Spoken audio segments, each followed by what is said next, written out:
आज की कहानी वास्तविक जीवन से जुड़ी हुई कल्पना और विनोद की एक सच्ची प्रेम कहानी है। प्यार एक ऐसी चीज है जो दुनिया के सभी इंसान करते हैं, लेकिन सच्चा प्यार करने वाले बहुत ही कम देखने को मिलते हैं। प्यार एक पवित्र रिश्ता है और इस रिश्ते को बहुत से इंसान गलत नजर से देखते हैं, लेकिन जो इंसान सच्चे मन से बिना किसी स्वार्थ के प्यार करता है वही सच्चे प्यार का हकदार होता है। तो चलिए इस कहानी की तरफ आगे बढ़ते हैं। ये कहानी शुरू होती है 2015 में। तब विनोद 25 साल की उम्र में हरियाणा में एक प्राइवेट कंपनी में जॉब करता था, लेकिन उनका असली घर मध्य प्रदेश के शिवपुरी में था और वह जॉब के सिलसिले में हरियाणा के गुड़गांव में अकेले ही रहता था। विनोद अपने माता पिता की इकलौती संतान था, इसलिए वह घर का बहुत ही लाडला था। विनोद की हर हफ्ते रविवार की छुट्टी रहती थी, इसलिए वह हर रविवार की शाम पार्क में घूमने जाता था। एक दिन रविवार को विनोद पार्क में घूमने के लिए गया और उसने थोड़ा पार्क में योग व्यायाम किया। थोड़ा थकान महसूस होने पर वह पार्क की एक बेंच में जाकर बैठ गया। विनोद बैठा ही था, तभी उसने देखा कि उसके पास वाले एक बेंच पर एक औरत के साथ एक बच्ची बैठी है। वह औरत थोड़ा उदास लग रही थी। विनोद उसे नजरअंदाज करते हुए पार्क के चारों तरफ देखने लगा। कुछ ही देर बाद जब विनोद की नजर उस बेंच पर पड़ी तो उसने देखा कि वह औरत और बच्ची वहां नहीं थे। थोड़ा शाम का अंधेरा भी हो चुका था। तभी विनोद ने उस बेंच पर धुंधला धुंधला सा नजर से देखा कि उस पर एक लाल रंग की कोई चीज पड़ी है। पार्क में ज्यादा लाइट न होने की वजह से उसे साफ साफ नजर नहीं आ रहा था। विनोद उठकर जब उस बेंच पर गया तो देखा कि एक लाल रंग का बैग पड़ी डिढ़ा है। विनोद को लगा कि शायद यह बैग उसी औरत का होगा। शायद वह जल्दबाजी में भूल गई होगी। विनोद ने उस बैग को पार्क में ना खोलकर उसे अपने घर ले आया। विनोद उस दिन एक होटल से खाना पार्सल करके ले आया था, इसलिए उस रात को उसे खाना बनाने की जरूरत नहीं पड़ी। विनोद थोड़ा फ्रेश हुआ और तभी उसे उस बैग की याद आई। उसने सोचा कि शायद बैग के अंदर उसका कोई फोन नंबर या घर का पता होगा। ये सोचकर जब विनोद ने उस बैग को खोलकर देखा तो उसमें कुछ पैसे और एक डॉक्टर की पर्ची मिली। न उस बैग में कोई फोन नंबर था, न तो कोई पता।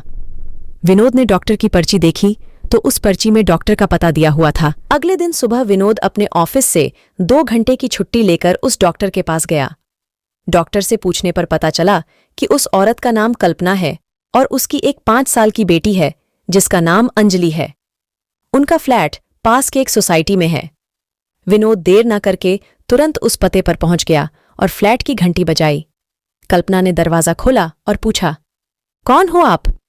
विनोद ने वह बैग देते हुए कहा, जी मैडम, मैं विनोद हूं और शायद ये बैग आपका है जो कल शाम को आप पार्क में भूल गई थी। मुझे बैग में डॉक्टर की पर्ची मिली थी तो डॉक्टर से आपका पता पूछकर यहां तक आया। कल्पना ने कहा, हाँ, ये बैग मेरा ही है जो मुझसे कल खो गया था और कल से मैं इस बैग को लेकर बहुत ही परेशान थी। ये कहते हुए विनोद को घर के अंदर बुलाया और बैग लौटाने के लिए धन्यवाद कहा। विनोद ने कहा, आज नहीं, कभी दूसरे दिन आऊंगा। कल्पना ने कहा, आपने हमारी इतनी मदद की, घर के अंदर आकर थोड़ा बैठ जाइए। विनोद कल्पना की बात टाल नहीं पाया और अंदर जाकर डाइनिंग रूम में सोफे पर बैठ गया। कल्पना ने कहा, आप क्या लेंगे, चाय या कॉफी? विनोद ने कहा, सिर्फ 1 गिलास पानी पिला दीजिए।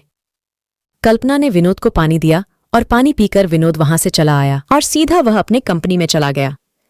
1 हफ्ते बाद विनोद रविवार को फिर उसी पार्क में घूमने के लिए गया और इत्तेफाक से कल्पना उसे वहीं पार्क में मिली। कल्पना विनोद को देखकर उनसे मिलने के लिए आई। अरे कहाँ, पहचान रहे हो, मैं कल्पना हूं। विनोद ने कहा, अरे हाँ मैडम, आप कैसी हो और आपकी बेटी कैसी है? कल्पना ने कहा, हाँ मैं ठीक हूं और मेरी बेटी भी ठीक है। दरअसल आज मैं अपनी बेटी को पेड होस्ट के घर में रखकर डॉक्टर से मिलने के लिए आई थी। विनोद ने कहा, अच्छा, और फिर दोनों में बहुत बातें हुई। वह दोनों बहुत ही जल्द एक दूसरे के दोस्त बन गए थे। विनोद ने कल्पना से कहा कि अगर आप बुरा ना मानो तो एक बात पूछूं। कल्पना ने कहा, पूछो। विनोद ने कहा, आप हर रविवार को डॉक्टर के पास जाते हो, क्या बात है, कोई बीमार है क्या? कल्पना ने कहा, सब कुछ बताऊंगी, अगर आपको वक्त मिले तो घर आ जाना, दोनों मिलकर बातें करेंगे। और अभी मुझे जाना है क्योंकि अंजलि पड़ोसी के पास अकेली है। ये कहते हुए कल्पना वहां से चली गई। कुछ दिन बाद विनोद कल्पना के घर गया। आपको बता दूं कि कल्पना दिखने में बहुत ही खूबसूरत थी। विनोद कल्पना को पसंद करने लगा था। कल्पना ने दरवाजा खोला और विनोद को बैठने को कहा। वह दोनों बातें करते करते जब एक दूसरे के बारे में जानने के लिए पूछने लगे तो पहले विनोद ने अपने बारे में सारी बात बताई। विनोद की सारी बातें सुनने के बाद कल्पना ने कहा, इस फ्लैट में मैं और मेरी बेटी अंजलि रहते हैं। मैं एक ऑफिस में जॉब करती हूँ। मेरे पति की 2 साल पहले ही एक कार एक्सीडेंट में मौत हो गई और मेरे ससुराल वाले मेरे पति की मौत का जिम्मेदार मुझे ही मानते हैं, इसलिए उन लोगों ने मुझे अपनाया नहीं। तब से हम दोनों यहाँ अकेले ही रहते हैं और मेरे अपने माता पिता भी मुझसे कोई संपर्क नहीं करते। कल्पना की दुख भरी कहानी सुनकर विनोद की आंखों में आंसू आ गए। तभी विनोद ने कहा, डॉक्टर? कल्पना ने कहा, मैं अपनी बेटी अंजलि के लिए डॉक्टर के पास जाती हूँ क्योंकि अंजलि के दिल में एक छोटा सा छेद है और डॉक्टर ने कहा है कि 6 महीना के अंदर ही ऑपरेशन करना पीडी रहेगा। नहीं तो? और मेरे पास उतना पैसा भी नहीं है जिससे मैं अभी अंजलि का ऑपरेशन करा सकूं। मैं क्या करूं? मुझे समझ नहीं आ रहा है।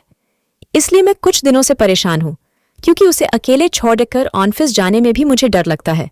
इसलिए कुछ दिन से मैंने ऑफिस से छुट्टी ली है ताकि अंजलि की ठीक से देखभाल कर सकूं। विनोद ने कहा, अंजलि के ऑपरेशन के लिए डॉक्टर ने कितना पैसा मांगा है? कल्पना ने कहा, छोड़ हो वह सब बातें, मैं कुछ ना कुछ बंदोबस्त कर लूंगी। ये कहने के बाद कल्पना ने विनोद को चाय दी और विनोद चाय पीकर बाद में मिलता हूं कहकर वहां से चला गया। अगले ही रविवार को विनोद डॉक्टर के पास जाकर अंजलि के बारे में बात की। तभी डॉक्टर ने बताया कि अंजलि के ऑपरेशन में 1.5 लाख का खर्चा आएगा और जितना जल्दी ऑपरेशन होगा अंजलि के लिए उतना ही अच्छा है। विनोद ने कहा, डॉक्टर आप अगले हफ्ते ही अंजलि के ऑपरेशन की तैयारी कीजिए। मैं अगले हफ्ते में आपके पैसे जमा कर दूंगा। ये कहते हुए विनोद ने अगले हफ्ते में कल्पना को बिना बताए पैसा जमा कर दिया। कल्पना जब डॉक्टर के पास आई तो डॉक्टर ने कल्पना को विनोद के बारे में सब कुछ बता दिया। कल्पना ने विनोद को तुरंत फोन किया और अपने घर बुलाया। विनोद शाम को जब कल्पना के घर गया तब कल्पना ने कहा, तुमने पैसा क्यों दिया? दया दिखा रहे हो मुझ पर? विनोद ने कहा, नहीं कल्पना, मैं तुम्हें दया नहीं दिखा रहा हूं। एक अच्छे दोस्त के नाते मैं तुम्हें अंजलि के इलाज के लिए थोड़ी मदद कर रहा हूं और अंजलि भी तो मेरी बेटी जैसी है। कल्पना ने कहा, बेटी जैसी मतलब? विनोद ने कहा, मैं तुमसे एक सच बात कहता हूं, बुरा मत मानना। अगर तुम्हें मेरी बात पसंद नहीं आए तो मुझे माफ कर देना, लेकिन प्लीज बुरा मत मानना। देखो कल्पना, मैं तुमसे कुछ नहीं छुपाऊंगा। तुम इतनी खूबसूरत हो कि मुझे तुमसे बिना प्यार किए रहा नहीं गया। कल्पना, मैं तुमसे बहुत प्यार करता हूं और तुमसे शादी भी करना चाहता हूं। पति के जाने के बाद वह भी बहुत ही अकेली हो गई थी, इसलिए उसे भी एक अच्छे और सच्चे हमसफर की जरूरत थी। इसलिए कल्पना ने विनोद के प्रस्ताव को स्वीकार कर लिया। इस रिश्ते से वह दोनों भी बहुत खुश थे और अंजलि भी। उन दोनों ने फैसला किया कि अंजलि के ऑपरेशन के बाद ही वह दोनों शादी करेंगे। 1 महीना बाद अंजलि का ऑपरेशन बहुत ही अच्छे से सफलता के साथ हो गया और उसके बाद दोनों ने कोर्ट में जाकर शादी कर ली। पहले तो विनोद के माता पिता ने उसकी शादी को नहीं माना, लेकिन 1 साल बाद उन्होंने उन दोनों को अपना लिया था। अब विनोद और कल्पना अंजलि के साथ अपनी जिंदगी में बहुत खुश है। दोस्तों, आपको ये कहानी कैसी लगी कमेंट में हमें जरूर बताएं और ऐसी ही कहानी सुनने के लिए इस चैनल को लाइक, शेयर और सब्सक्राइब जरूर करें। मिलते हैं नेक्स्ट स्टोरी के साथ।